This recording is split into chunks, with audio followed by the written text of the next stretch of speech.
off and running. TSN 1050 on the TSN app, your home smart speaker. Bryan Hayes, Yo-Dog, Jeff O'Neill, Jamie Noodles McLennan. What's going on?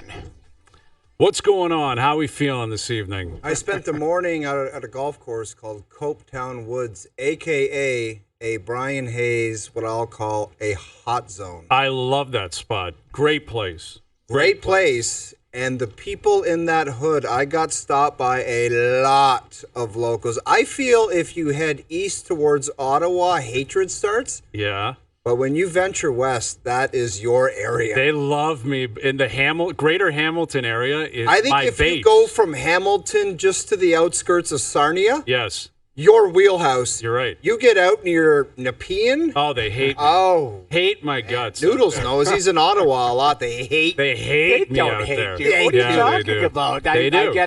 I get signs that say Hayes is a fraud, but that's throughout the country. You saw Speaking of what that, the before we go, guys, remind me back there, before we go to the first commercial break, I want to play a message all the way from the top row at the World Championships in Sweden.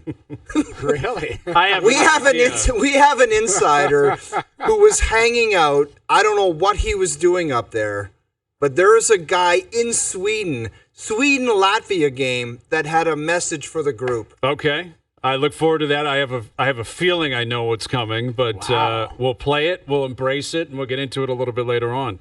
But yeah, I love everyone out there. Hamilton, Ancaster, that whole area. It's a great, great spot. Shout Copetown's out a to great our buddy, track. the head pro last year we played with. Yes, you're right. What was his name again? I forget his name. Where He was, a what was legend. his Rick. name?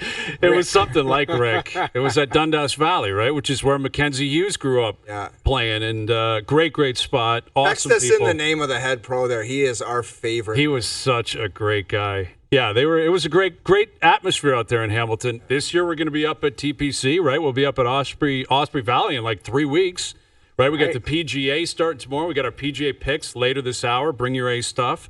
I think we both established. I'm taking Scheffler. You're taking McIlroy. all day long for So fun. the picks will start after that, right? Two tailor-made guys, we should point out. Dude, there's some people, including the players, that are throwing some shrapnel at the golf course. They are torching Quail Hollow. Why? Hunter Mahan. By the way, is he in the field or something? I haven't heard his name in a decade, I don't 10 think. years I've never seen that guy hit a golf ball, but he's like, the course is like a Kardashian. It's kind of manicured, but it has no heart or soul. I was like, why are you coming off the top turnbuckle? That was a wild comment. Wild. Like, using the Kardashians as an analogy for a golf course is never going to be a positive. Dude, he's lucky Kim Kardashian didn't catch wind of that somehow, some way, and just come off the top turnbuckle on him. And Absolutely. Dude, you haven't played golf? Like, you're Hunter Mahan, dude. With all due respect, I'm Kim Kardashian. But even not JT, JT was like, yeah, just hit my driver wherever it goes. Like, just try to hit it straight. No strategy needed here. Yeah, it's just they've been carving this So place. is the course junk though? No, it's a beautiful Dude, it place. looks like one of the nice. Mackenzie Hughes is a member there. Your boy Johnson Wagner's a member there. Absolutely. It's a beautiful spot, but we'll get to that a little bit later on because I will be in the building, a beautiful building tonight, Scotiabank Arena. Hey, Matty Cause, on his way out the door, he said to us, why can't it just be a fun evening? Like, why can't it be one of those evenings in the Toronto sports scene where it just falls their way and tomorrow's just an ultra positive, real fun day to come on here and do our job? It could be that way tonight. Yeah. Maybe that happens. Why right? not? Maybe that happens. There is a real fork in the road. Like, you can't ask for a bigger game than this one. Obviously, Game 6 will be as big, if not bigger, and Game 7 is as big as it gets.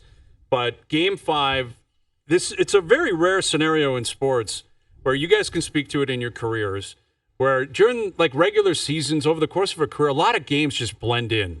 A lot of games, what was that, Game 44? Oh, yeah, I kind of remember that. This is a game, before it's played, it will be talked about for a long, long time. It's like everything's coming to a head tonight, where it's like the term, are they different? They are different. They bounce back. That Game 6 against the Ottawa Senators, I think we talked about it on the panel, where it was like they were different. They turned it around and got it done. And it's like all of it with these guys. And there was talk with the Tampa Bay Lightning about their group and being together, because as they were going to Cup finals, they were like, guys, this is our last chance at being together. You wonder what the mindset of the guys that have been here a long time is going into these. Like, by Sunday, this thing's going to be over regardless. Yeah. Well, yeah. So you've got 5 days, and it seems like everything's coming to a head. Florida's got momentum. They kind of stifled you from all the offense the last couple games. Can you turn it around, and can the big guys show up? It's like all the question marks of the last 9 years, all of it is like come to a head tonight. But what you're saying, though, this is where I would push back slightly.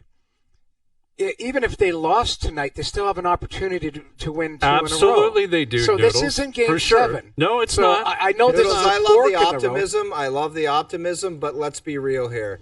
If they lose this game tonight, and a team that's got the momentum back, that's just like the Edmonton Oilers did to the Kings, if they rip off 3 in a row, you would have to think the chances of going down there and getting one would be awfully difficult. I understand what you're saying, and I understand this is a swing game. It's a pivotal game, but it isn't the last game. That's the only thing I'm trying to put some. Okay, is this too strong of a phrase for you? Yes. Must win. You both can answer. I understand what you're saying. Not too strong for me. I think it's a must win. I think it's a must win for both teams. More so the Leafs.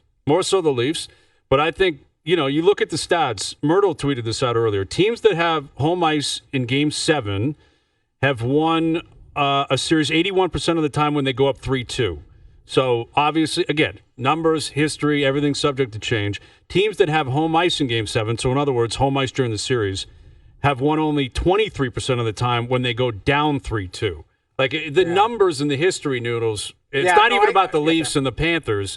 It's just you go down 3-2. It's a difficult hill to climb up. I get that. What I'm trying to do is just temper, like, if something doesn't go right tonight, they still have an opportunity Friday. They still have an opportunity Sunday if they can push that. The point being is it is the biggest game of the season. It's the biggest game for a lot of these players, within their career based on, what they've been doing or what they've gotten up to. But it just, I think Florida, yes, may have figured something out. The Leafs have to figure something out here. It looks like Craig Berube's got a few changes. I don't know if they're going to be impactful, but maybe they are impactful. Maybe one of those guys who comes in is a difference maker, or maybe it's just your top players that are difference makers too. Well, I mean, ideally it's a combination of both. Right. They were playing some games at morning skate today in terms of not leaving people out there and different guys taking the skates and different guys not taking the skates. And that has led some speculation to whether or not maybe David Kampf goes in, does Nick Robertson goes in. Those are the only 2 guys. And if they go in, right, I think you can detail who it's going to be. It's either going to be McMahon or I think maybe Holmberg, Yarncroke. I can't imagine he takes Lawton or Lorentz out. I don't think he will. So if 1 or 2 of those guys go in, it's going to be 1 or 2 of those guys we just named, which, yes, it definitely could have an impact. That's why you make the move. But ultimately, this thing is going to go one way or the other because of your best players, because of the goaltending battle tonight. The special teams tonight, right? And the perspective that you're supplying here is very reasonable. This is not a Game 7. You know where I always stand on that. You can't treat it like a Game 7 when it's not. But it is not an embellishment. It is not hyperbole to suggest this is the biggest game of Matthews, Marner, and Nylander's career, like for sure, because it's Game 5 in a. It's a best 2 out of 3 in the second round. They've never been there. They've never been in this situation before. Game 5 2 years ago, they were down 3-1 in that series. They were trying to stay alive. This you're trying to take a stranglehold on the series. So I don't think you can emphasize enough the significance of it. We've all talked about it for 2 days. We all know what's on the line. Legacy games, legacy moments. But I mean, you guys can speak to it as athletes. There's somewhat of a negative connotation to that, I think, because of these players' history and because of this team's history. But it really shouldn't be. Like, this is what you dream of if you're a player. This is it. Because guess what? It's not about money. No one cares about money. No one cares about what your salary cap is. Do you have a no trade? No one cares when the puck drops tonight. That has nothing to do with anything. All it is about you connecting with the fan base, connecting with the history of the team. That's what's on the line for you tonight, and then on Friday, and maybe on Sunday. And if you can get through this dance, then you're into an area where these players in particular are just as far as Sundin ever got, just as far as Gilmore or Clark ever got. Those guys got to conference finals. They didn't get to a cup final. They didn't win a Stanley Cup. And we all love those guys. Those are all idols of ours, mine, and we all love those guys as players, as people, as friends of the show. They got there, and they're on Legends Row, and numbers are retired, and they're revered, and those runs are all incredible, and we all look back on them as just these magical springs in Toronto. That's what you can do here. Like, salvage it, man. Like, just salvage the opportunity. You've shrunk it. It's so rare in sports where you can actually look at 5 days. You just said it. 5 days where you it's right in front of you. Go get it. Go win 2 games. That's what you got to do. Play for, go win 2 games. Gary Volk, as much as he was not a superstar, he's still, like AK tweeted out the other day, there was an opportunity for somebody to have that Corey Cross, Gary Roberts, Gary Volk type moment. And this is going to be that game in the future, regardless. Like, Game 5 is going to have some goofy name to it. It might be the Austin Matthews game. And by the way, I don't care if Austin Matthews, because the big thing I'm hearing, and I read it on Twitter, it's like, he's got to score tonight if they want to get the job. I don't care if he has 2 and 2. I don't care if he has 3 assists. He's just got to have an impact on a positive manner in the game.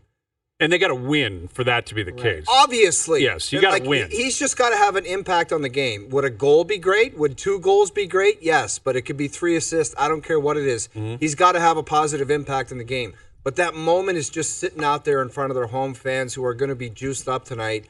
And I don't know what they would do to tell themselves. There's just everybody says as soon as the puck drops, you just feel like it's a regular game. And that's what it is. But there is a big-time moment waiting out there for somebody.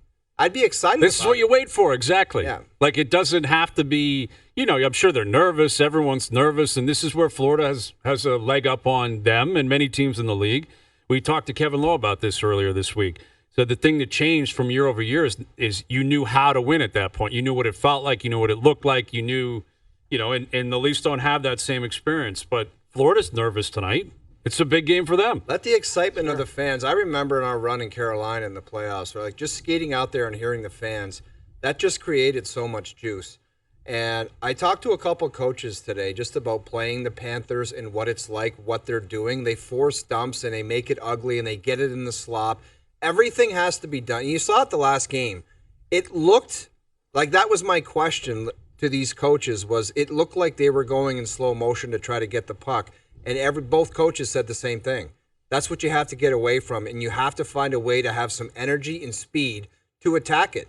Because if you stand still at the blue line and dump the puck in, you're screwed. You have no momentum. Right. You can't get it back. So they just got to find a way to have some excitement, feed off the crowd, and have some juice, have some excitement about it. It's an awesome moment, man. Well, and there'll be some, you called it, Hayes, yesterday, some nervous energy. I think that's would be accepted from the fans and all of that. But it should be an exciting building. It should be. I mean, this is what people have been dying for. Oh, so man, you go and the team is, if Joseph Woll gives them a good performance, then the team's got to respond. That's the way. He needs run support.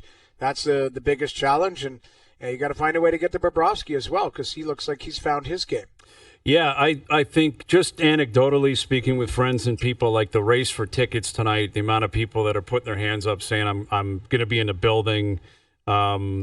This is a game I feel like, because they had the extra day off, it's that much more of a build. It's like a Super Bowl build up to an extent, which again puts it into perspective. What would it feel like in the next round or the next round? If you got to that point, like, this city is exploding, and it's Game 5 of the second round, and it's tied 2-2. But I think there's a few things that are not mandatory, but they would help. Not mandatory, but they would help. That's where I was going to start. First goal, because I think, we've seen it. There's been, in Game 2, Barkov scored first, the Leafs won. Game 3, Nye scored first, the Panthers won. It's not a guarantee. It doesn't guarantee you anything. But I think for the Leafs and this building to tie the two things together that we just talked about, first goal, first period, get on the board, force Florida onto their heels a little bit. Like Bill Lindsay told us before the series started, and we saw it in the first 3 games. You got to make Florida chase, because they're just way too good if they're up 1-0 or 2-0. They'll just clog everything up. They'll make it so difficult. Seems like game over. Yes, you've got to force them to cheat. You got to force them to try to hold the line a little bit more, or try to make a play in the neutral zone that they generally wouldn't play. I think not mandatory, but it would help. Score first tonight if you're the Leafs. Yeah, go ahead. Stay out of the box too. That's probably one of your. I was going to say, in particular, the discipline on your end. And I think Max Domi... It was an outlier in the first period the other night. They were marching to the penalty box 4 in a row, and then as one was expiring, the other one scored.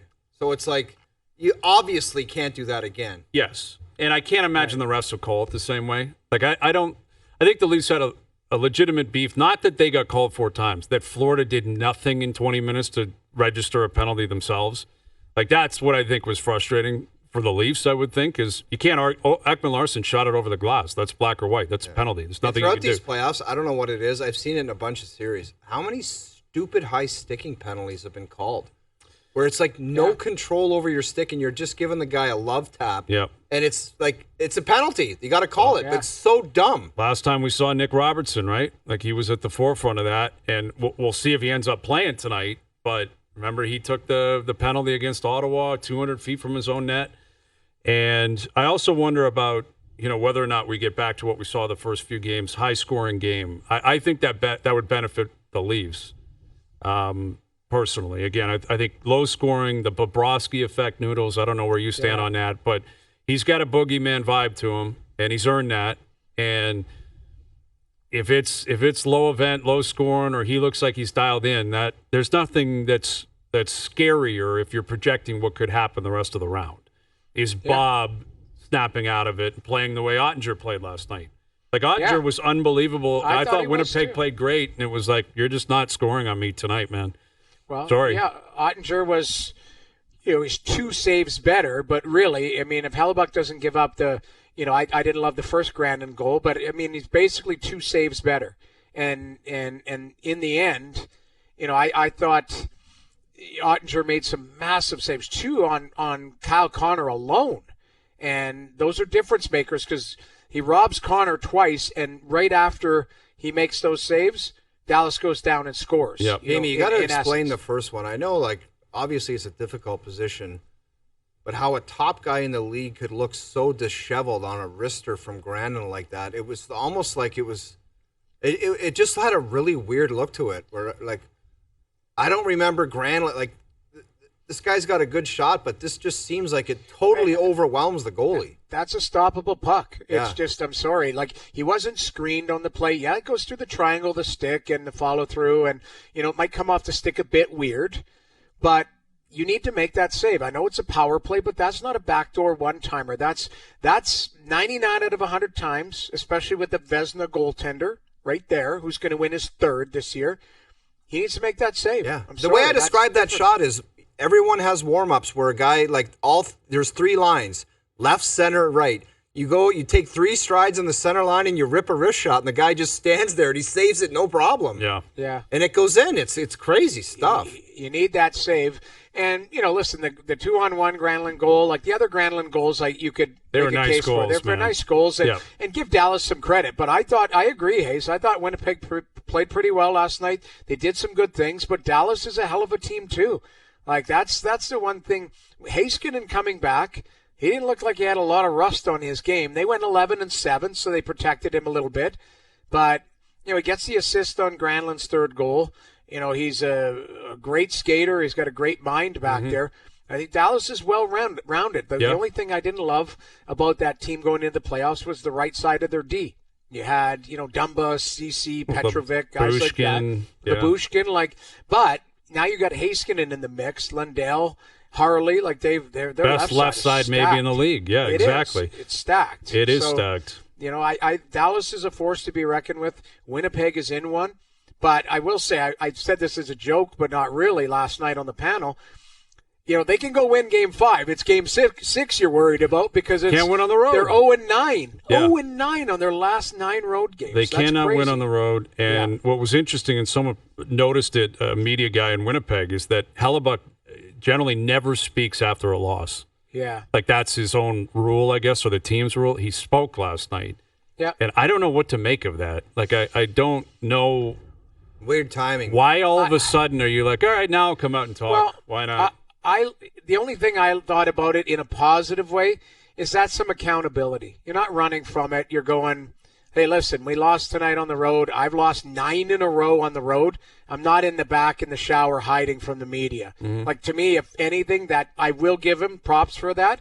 That's accountability going, because there were some questions going, what did you see on that first goal? That was, I believe that was one of the first questions. Of course. Oh, it's the standard question. What did you see on well, that? and he goes, I'm going to have to look at his response is pretty funny. I'm going to have to look at the tape, but that seemed like a perfectly placed shot. Like, instead of going, I blew it, but in the end, he did speak. The only thing I took from it, which was, you guys may term weird, I thought it was good in a positive way as far as accountability. Because if they're all out there talking about their goaltender and he's not talking to the media, don't you think that's weird? I think it is, but he didn't talk after Game 6 when he got pulled again in St. Louis. I guess that's what I'm saying, Noodles. Like, it was uglier in St. Louis, and it was like, nope, not talking. And now, all of a sudden, it's like, is that I'm getting out in front of this before we clear our lockers out? I hope not. Because you're up against one, and honestly, the whole league is waiting on the Leafs and the Panthers now, probably to make a series out of this, because every other series could end in 5. It's interesting. Like, Carolina, I think they're going to win now in 5, and I feel like Edmonton's going to win tonight, the way that they're playing, the way things are going, and obviously Winnipeg's in 1 as well. But what also came out of last night is that Jim Nill, the GM of the Dallas Stars, man, what a trade deadline that dude had. He picks up Rantanen and Granlund and Ceci from the Sharks, but that guy acquired Rantanen and Granlund at the trade deadline. And isn't it about the time they announced the GM of the Year award? Like, isn't it Jimmy Nils? I would think he'd be in the running.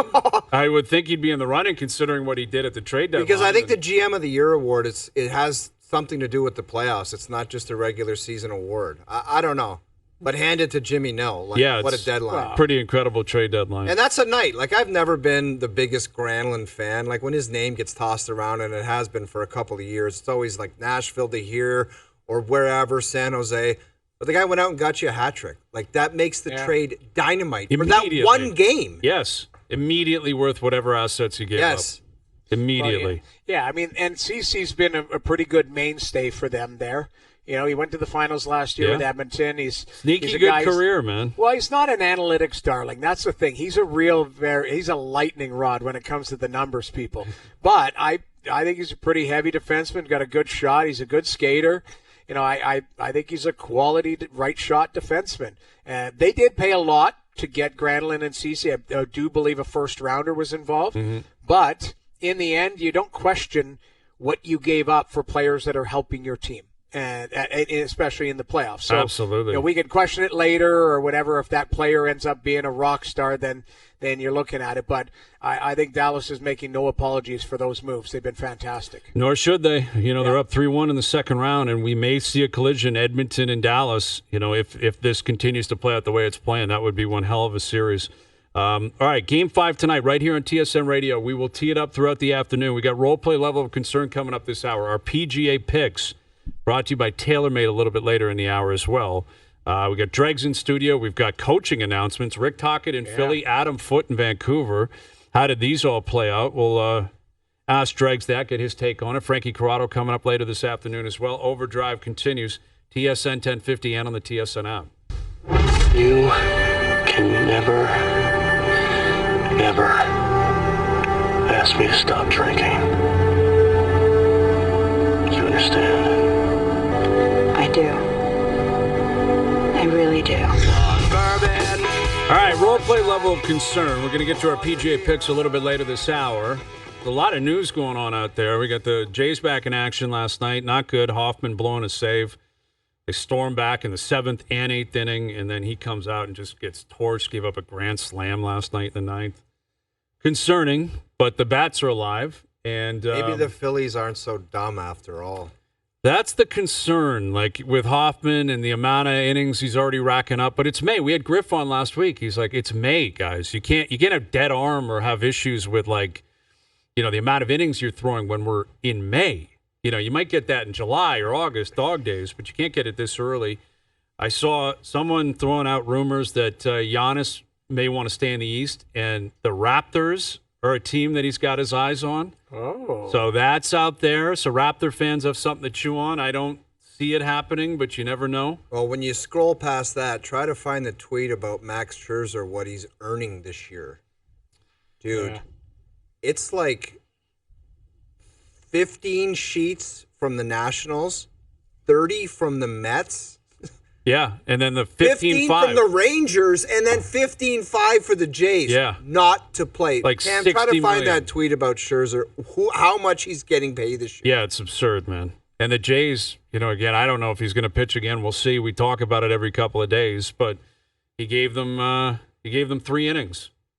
And now it's a back issue. Yesterday was a back problem for Scherzer. So everything's kind of, it's not going so well for him. There's an over-under there somewhere, Hayes, where you're saying, like, is he going to see 15? What's your over-under? 15 games? 15? Oh, I'm way under that, man. No chance he starts 14 more games. Well, not starts, but gets in, or maybe they start using him something different, or just... That would be interesting if they try to, utilize him in some different fashion. I don't even know if he'd put up with that, though. A guy of that stature, he's like, I'm not coming out of the bullpen. It just feels That's like true. you get duped, where it's like you didn't know all this stuff was coming, pal. You had to throw another 15. You didn't have to give it to him, right? Like, that's the thing. I don't blame. And Boris is his agent, and it's like the Jays are the ones that have to chew on it. But anyway, role play level of concern. All right, you are playing the role of Quail Hollow. You're playing the golf course. What is your level of concern the field is going to absolutely torch you this week? Play it. You can never, ever ask me to stop drinking. There's going to be some guy. When we say torch it, the top guys, the long hitters, are going to torch it because when it's that wet, there's some guys. Just look at their driving distance. If they're not moving the rock out there, they're already eliminated from contention. Yeah, that's right. Because it's so short or it's so soft that you have to move. Like it's McElroy, Scheffler, the guys that hit it far, man. DeChambeau. Yeah. Like if you're a short hitter, you have zero chance because you're going to have a hybrid in your hand when the other guys are going to be hitting driver wedges. Yeah. So. I feel like it could be a 24, 25 under. I hope not, but that's what happened last year. Like at Valhalla, I think, wasn't Shoffley like 27 or 28 under or something? Like it was crazy. It seems like the only defense for these guys in a major is somehow firm and fast where the ball rolls off the fairway into some rough. And if it doesn't, man, they just destroy it. Yes. Firm, fast, crazy rough. And even then, you just hope that a guy doesn't catch a heater. But I wouldn't be shocked if the leader tomorrow is 9 under or something like that. Like that's crazy to say that. But someone might go out and shoot like a 63 day one. Like I could see Scheffler going like 64, 64, 66, 65. And just crazy. And it's a major. Like this isn't a pitch and putt. I think that's reason for concern. Yeah, your boy Paul McGinley was saying yesterday he loves talking about weather. He's like the fairways are close to like they can't even get them playable. Like it's that wet. It's been scorched. Yeah. It's been raining like it's really torrential rainfall. It's not good. Noodles, you're playing the role of the Winnipeg Jets. What is your level of concern that this is your best chance to win a cup in the Hellebuck era? Rick Bushwood. Okay. Give me Rick Bushwood because I still think they've got some young pieces there. All of their guys are still in their prime.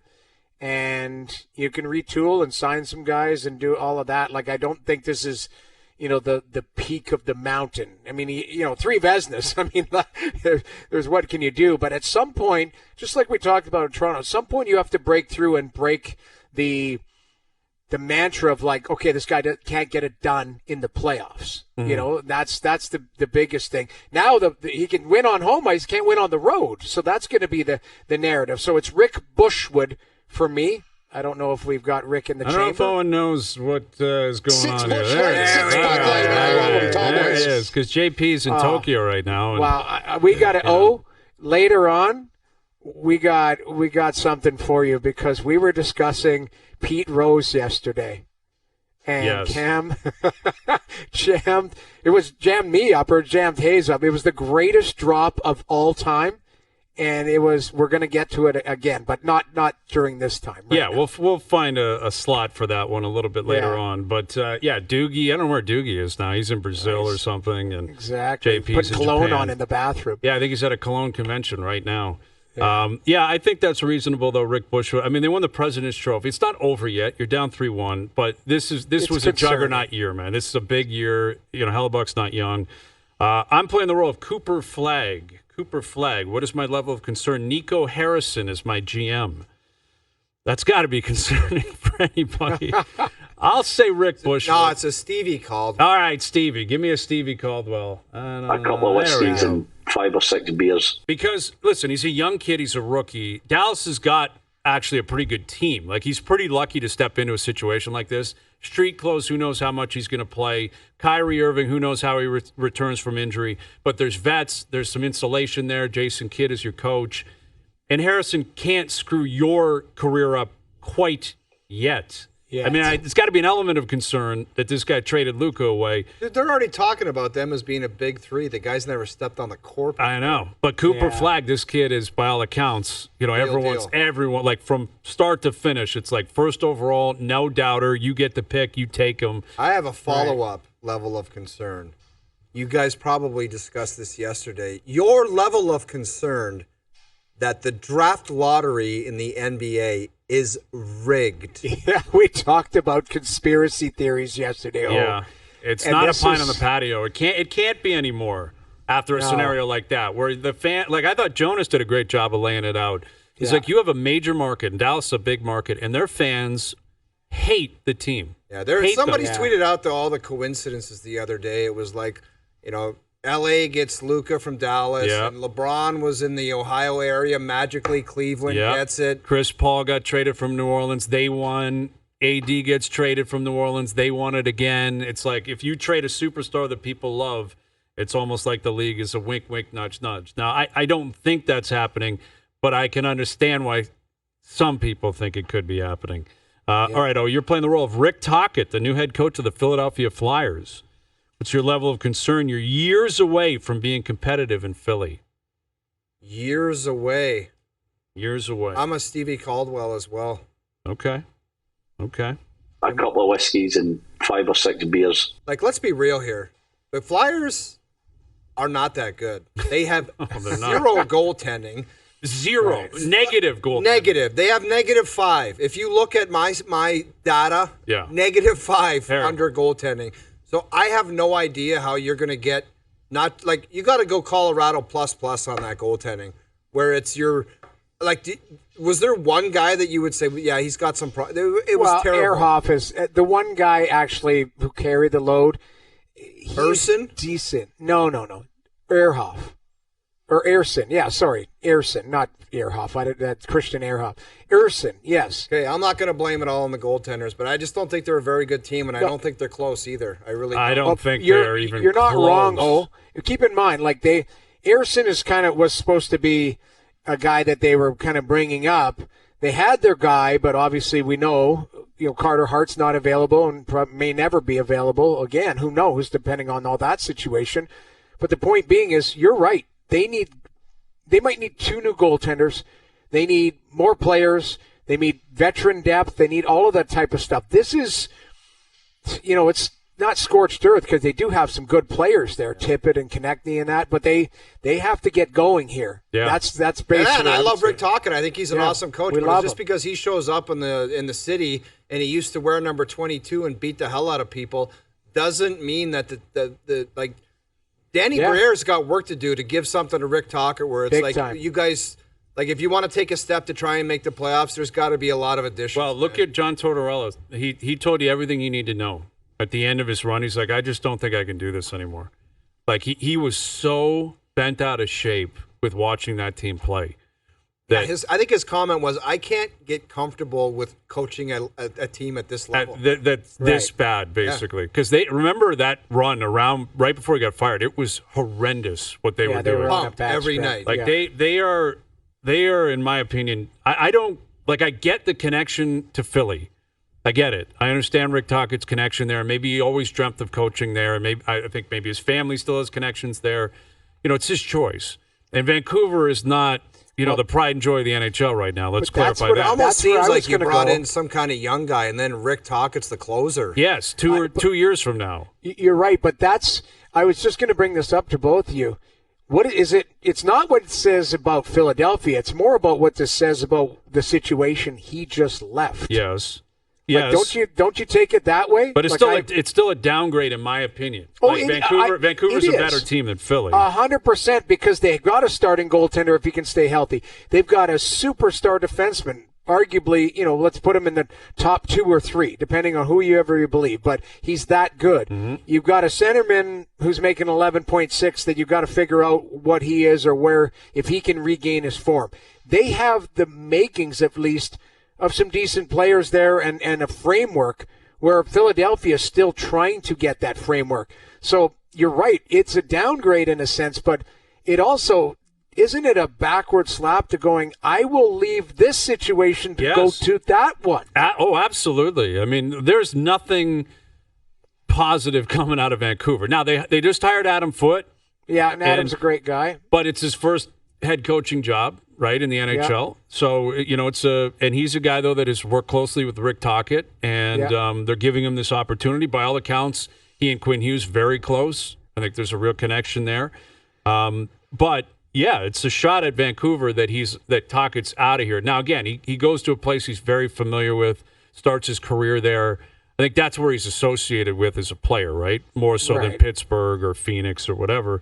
But Philly, I don't. They got a lot of work ahead. They don't have a number one center. I think Sanheim's a good defenseman. I don't think he's like a stud number one. Just a lot of work. And they need 2 goalies. A lot of work. A lot of work.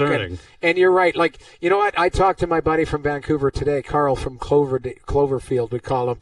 And he said, at this point, hey, Quinn, who do you want? He's hired. That's basically, and Adam Foote is by all accounts, a great coach and has a great relationship with the players. And he might have been next in line anyways, but there's certainly a relationship there and probably a relatability from – maybe Tochet's style, it might be close to the same, and you're kind of keeping it in-house. Because all we heard was Manny Malhotra was going to be that was a name, the guy, too, certainly right? connected there for sure. But, it happened pretty quickly. Like, out of nowhere this morning, Adam Foote's the guy. Yeah. So Adam Foote hired in Vancouver, Rick Tocchet in Philly. Noodles, you're playing the role of all the teams leading 3-1 in their respective series. So Edmonton, Dallas, and Carolina. What is your level of concern that one of you is going to screw this up and allow a comeback? Oh, I'd say pretty high on this. I don't know who. Man. No way. Well, listen. A lot of these teams are pretty damn good, and it's not like these games have been complete blowouts. Hey, Noodles, let me rephrase this crazy segment that we have. Do you think do you think one of the teams down 3-1 are going to come back and win a series? I would say no, but I would say, can you make it a series? Absolutely. Okay, what's your mini Jerry's then? We're just mashing everything together now. This is a great mishmash. Mini Jerry. Okay. So I was going to go Stevie Caldwell for my concern as far as that's kind of, it's not a worry for him, but it's a worry for other people who don't have his tolerance. Put it that way. That aren't Scottish. Right, that aren't Scottish. But is it inconceivable that you could see one series going to 6 or 7? No, I think.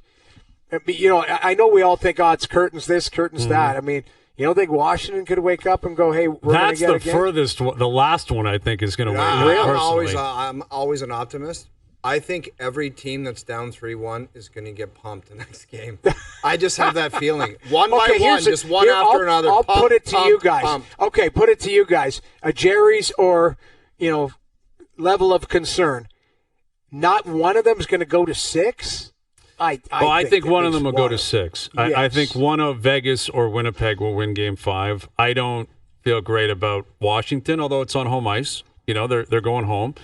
And it's more of a testament to Carolina. Like, they've played so well, and they've smothered them, and they just have not allowed Washington to ever feel comfortable. They flat out made them look terrible. Yeah, it hasn't been close. No. Like, it really hasn't been close. Now, if you don't believe in momentum and every game's different and home ice, then Washington, of course, they can win the game. Yeah. They're clearly good enough to do that.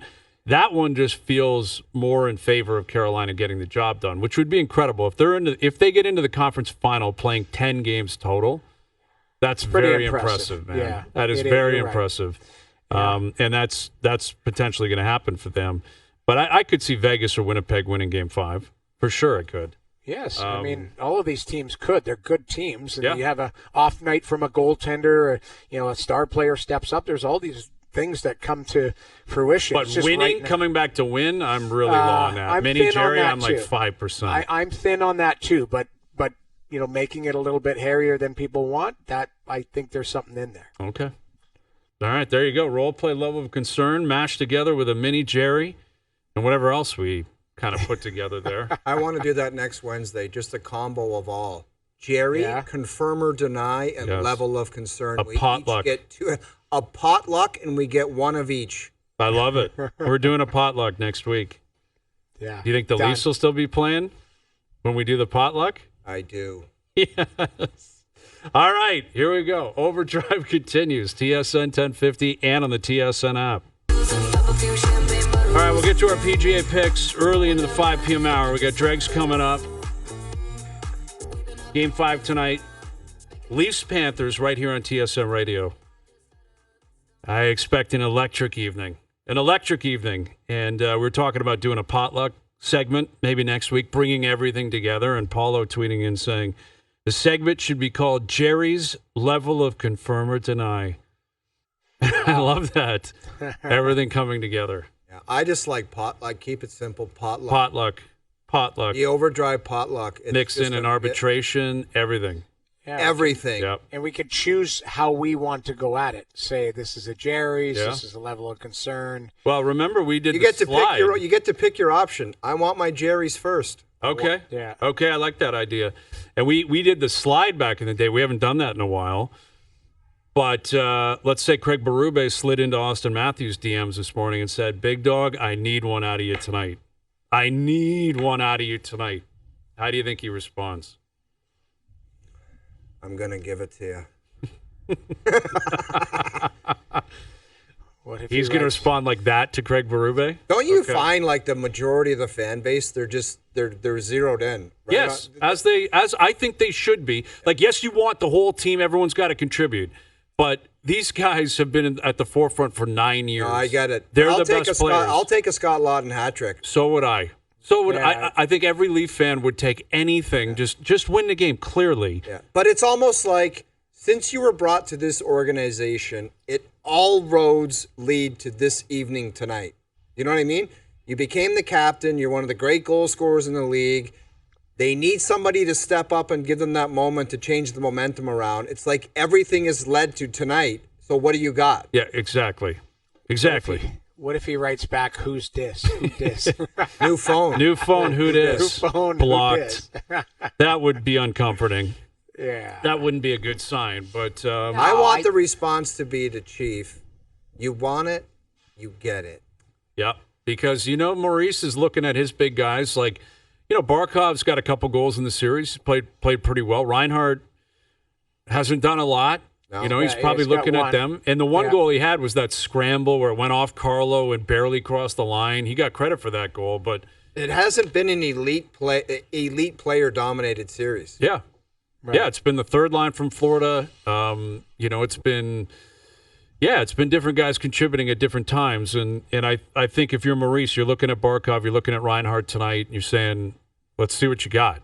Let's see what you got tonight. And I think the counter on the Leafs side of things, the roles that those two players would play would be the equivalent of Matthews and Marner.